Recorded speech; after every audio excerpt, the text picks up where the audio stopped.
Hello friends, नमस्कार।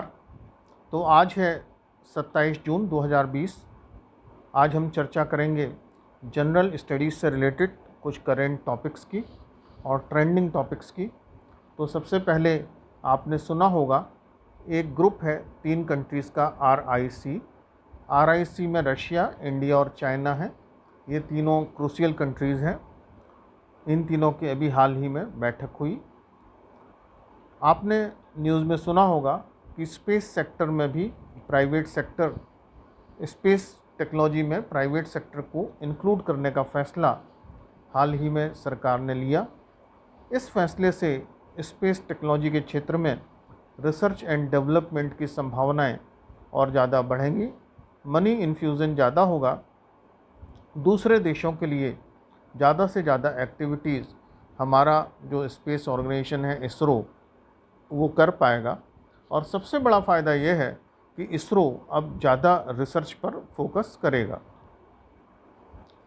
दूसरी news निकल कर आ रही है कि सरकार ने ब्लड डोनेशन के लिए एक ऐप को लॉन्च करने का निर्णय लिया है।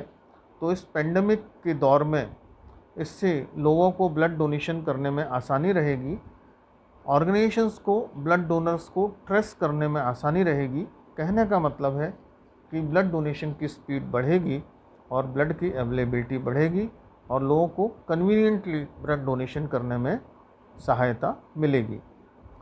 दूसरी न्यूज़ है cooperative banks, they are under RBI। Government ने सोचा है कोऑपरेटिव बैंक्स को रिजर्व बैंक ऑफ इंडिया के अंतर्गत लाने का। इससे कोऑपरेटिव बैंक्स को RBI के निर्देशों के अनुसार काम करना पड़ेगा और इनके जो मैनेजमेंट है उसमें बदलाव संभावित है। दूसरा एक ग्रुप है जो कि बड़ा क्रूशियल है, स्ट्रेटेजिक है, जापान, USA और इंडिया का। अब हम बात करते हैं हिमालयन रीजन की। आपने अभी न्यूज़ में सुना होगा हिमालयन रीजन के कुछ क्षेत्रों के बारे में। तो ये हैं पासेस।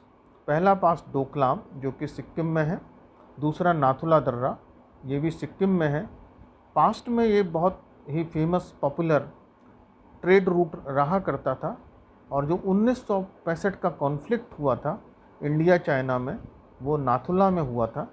इसके अलावा तीसरा पास जेलेपला, यहाँ भी पहले कॉन्फ्लिक्ट हुआ था। और चौथा पास है चोला और फिर पतंगला। दो और नाम लाइमलाइट में है। पहला चुसुल विलेज, चुसुल विलेज लद्दाख रीजन में है। इसके बाद गलवान वैली जो कि गलवान रिवर के पास है। जो लद्दाख का रीजन है इसको हम ट्रांस हिमालयन रीजन बोलते हैं। अब आइए हम आते हैं इकोनॉमी के ऊपर। IMF ने प्रेडिक्ट किया है कि इकोनॉमिक स्लो डाउन रहेगा 4.5% से। टूरिज़्म और अलाइड सेक्टर्स को इसमें ज़्यादा नुकसान संभावित है। एक और खबर निकल कर आ रही है FATF की। पाकिस्तान को पुनः FATF ने, जिसका कि पूरा नाम फाइनेंशियल एक्शन टास्क फोर्स है, ग्रे लिस्ट में रखा है। यह एक इंटर गवर्नमेंटल बॉडी है। आज का कंट्री है बहरीन। बहरीन को हम पर्ल इन पर्शियन गल्फ भी बोलते हैं। बहरीन अपने पास्ट और फ्यूचर के लिए जाना जाता है, मतलब इसका इतिहास काफ़ी रिच है और भविष्य के हिसाब से काफ़ी मॉडर्न कंट्री है। बहरीन में कुछ इंटरनेशनल लेवल के इवेंट्स भी होते हैं, जैसे कि फार्मूला 1 रेस। बहरीन में मुख्य रूप से जो धर्म है वो इस्लाम है। बहरीन में बहुत अच्छे अच्छे मॉस्क हैं देखने के लिए। आज का स्टेट है उड़ीसा। जैसा कि नाम से आप जानते हैं, उड़ीसा भारत के ईस्ट में लोकेटेड है। उड़ीसा एक बहुत ही सुंदर स्टेट है। उड़ीसा में बहुत अच्छी बीचेस हैं। ये बे ऑफ बंगाल से लगा हुआ है।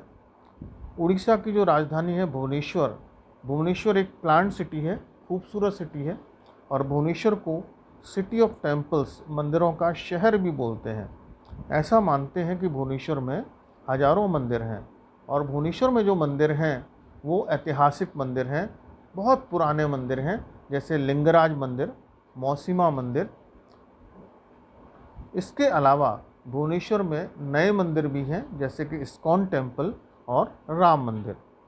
भुवनेश्वर में एयरपोर्ट, बस टर्मिनल और रेलवे स्टेशन है। उड़ीसा जाने का बेस्ट टाइम विंटर में है। उड़ीसा स्टेट का जो हिस्सा ईस्ट की तरफ है वो ज़्यादा ह्यूमिड है। अगर आप दुर्गा पूजा में उड़ीसा जाते हैं तो वहाँ आपको विशेष आनंद की अनुभूति होगी। उड़ीसा का कोस्टल एरिया देखने लायक है। उड़ीसा का शहर जगन्नाथपुरी, जहाँ अभी रिसेंटली जगन्नाथ यात्रा का आयोजन किया गया, 4 धाम में से एक है। जगन्नाथपुरी में आप बीच, शंकराचार्य मंदिर और जगन्नाथपुरी मंदिर, मौसीमा मंदिर का आनंद मौसीमा मंदिर में विजिट कर सकते हैं। उड़ीसा में एक वेल नोन रामसर साइट भी है, ये चिलिका लेक है। चिलिका लेक बहुत बड़े एरिया में फैली हुई है। चिलिका लेक में बहुत सारे स्थान हैं, जैसे बालूगांव, कालजई, राजहंस आइलैंड, सतपड़ा। बालूगांव में माइग्रेटरी बर्ड्स आती हैं, जो कि वहाँ का एक विशेष आकर्षण है। कालजई में एक देवी टेम्पल है, जहाँ हम बोट के द्वारा जाते हैं। सतपड़ा पुरी के पास ही है और सतपड़ा से होकर राजहंस आइलैंड तक आप जा सकते हैं। रास्ते में आप डॉल्फिन्स को देख सकते हैं। राजहंस आइलैंड के उस पार बहुत अच्छी बीच है, वहाँ से आप बे ऑफ बंगाल देख सकते हैं और यहाँ बहुत सारे क्रैब्स देखने को मिलते हैं। उड़ीसा में ऑलिव रिडले टर्टल्स ये पाए जाते हैं भीतर कणिका नाम के स्थान पर। उड़ीसा माइन और स्टील के हिसाब से बहुत ही रिच एरिया है। यहाँ राउरकेला का स्टील प्लांट भी है। उड़ीसा में घने जंगल हैं और इंडिजिनस पीपल, जिनको हम पहले ट्राइब्स या जनजातीय बोलते थे, यहाँ के केओंझर ज़िले में हैं। केओंझर ज़िले में हाथीशिला, जुआंग, इस तरह के बहुत सारे विलेजेज हैं जहाँ लोग अभी भी पुरातन रूप से रहते हैं और अपनी अलग ही परंपराओं का पालन करते हैं। यहाँ तक कि उनकी भाषा भी अलग है। उड़ीसा की क्विज़िन पोखाल भात और स्वीट डिशेस जैसे खीर कदम, पायस आदि बहुत फेमस है। उड़ीसा का रसगुल्ला भी बहुत पॉपुलर है। भुवनेश्वर के पास सालेपुर नाम की एक जगह है, वहाँ का रसगुल्ला बहुत फेमस है। जहाँ तक कल्चर की बात करें तो उड़ीसा का यूनिक कल्चर है।